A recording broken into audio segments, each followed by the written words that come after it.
This is a Witty hit and miss engine that I'm recutting the seats. The problem I had was the valve guides were so worn that the valve was not seating properly, and actually the valves were worn also. The stems of the valves were worn, so I had to make new valve seat guides and press them in on both valves. And when I went to use this cutter right here, the guide for the cutter, which is this part where let me hold it here. The guide for the cutter is this section here. Well, the problem I had was the valve guide that was in the head was too, this was too small. So I had to make a shim bushing. As you can see, it's this brass bushing right here.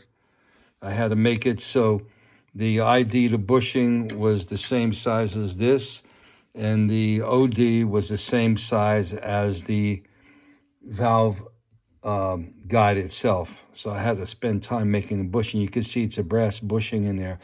Once I made the bushing, I'm able to insert this, and they give you a T-handle, which I just dropped. They give you a T-handle, and you put the T-handle in it, and you gradually start cutting the seats. This is for cutting it flat, and then what I'm doing now is I'm cutting a 45. And I did put some bluing on there, so you can see it's just, I got to cut a little bit more right in here.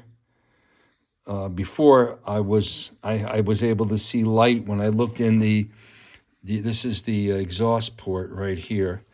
And when I put the valve in it and looked through the exhaust port, which is here, I was able to see light with the valve shut coming in here. So that's what made me recut the seats.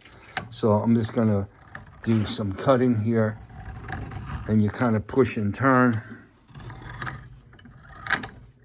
and you can see that it takes off material, and it looks like it's hitting. And then of course I have to lap them in. I have to use lapping compound and lap them in. So that's what I had to do. Now I have to, this one here didn't need to be cut because this one does close, seat properly. This one did not seat. And so I'll be lapping in. I know I got some ridge marks, but when I lap it in, I should get rid of that. And that should do it.